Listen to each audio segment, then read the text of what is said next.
ज्यामितीय अवधारणाएं। आओ कुछ ज्यामिति की मूलभूत अवधारणाएं सीखें, जैसे बिंदु, रेखा, रेखाखंड और किरण। अब यहाँ पर जो लाल डॉट है उसे बिंदु कहते हैं। बिंदु एक बहुत ही सूक्ष्म या बहुत ही छोटा डॉट है। आप भी एक नुकीली पेंसिल से कागज के एक टुकड़े पर एक बिंदु बना सकते हैं। आमतौर पर बिंदु को बड़े अक्षर से नामांकित किया जाता है, तो मैंने इस स्थिति में यहाँ इस बिंदु को नाम दिया है P। तो यह बिंदु है। आप बिंदु कहाँ देख सकते हैं?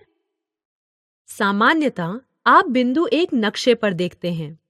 वो बिंदुओं की सहायता से विभिन्न शहरों या राजधानियों को दिखाते हैं।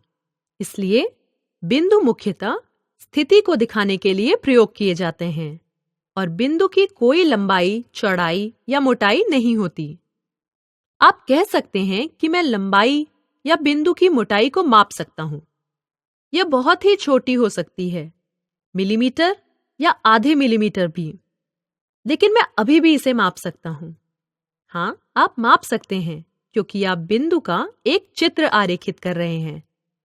बिंदु का जो विचार ऐसा है कि इसकी लंबाई, चौड़ाई या मोटाई नहीं है, लेकिन आप जो करने का प्रयास कर रहे हैं, आप उस विचार का चित्रण करने की कोशिश कर रहे हैं, परंतु विचार को अपने आप में नहीं।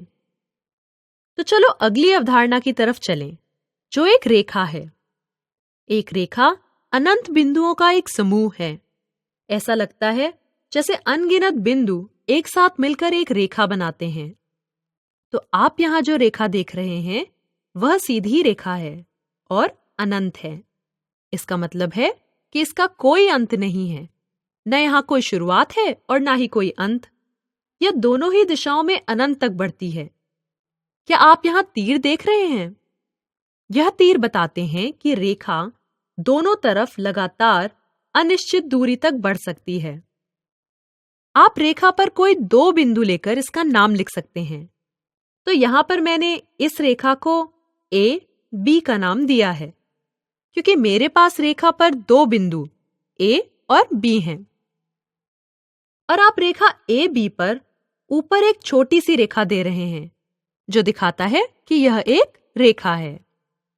रेखा की कोई मोटाई नहीं होती, लेकिन इसकी लंबाई होती है, परंतु आप इसे माप ही नहीं सकते।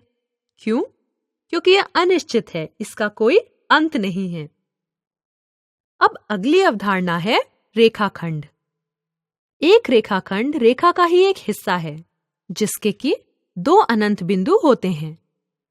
आप यहाँ पर दो बिंदु A और B देख सकते हैं। A आरंभिक बिंदु है और B अंत बिंदु।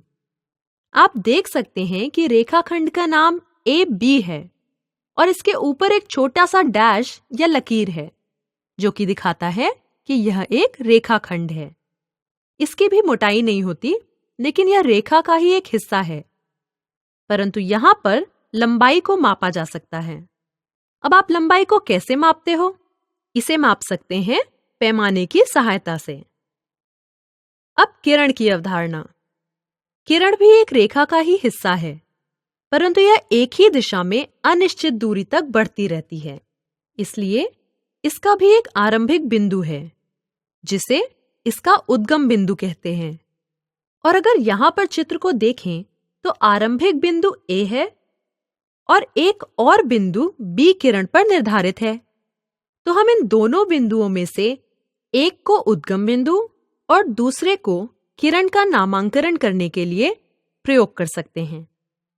इसलिए आप देख सकते हैं कि इस किरण का नाम AB है और आप AB के ऊपर एक छोटी सी किरण देख सकते हैं, जो कि यह बताता है कि यह एक किरण है।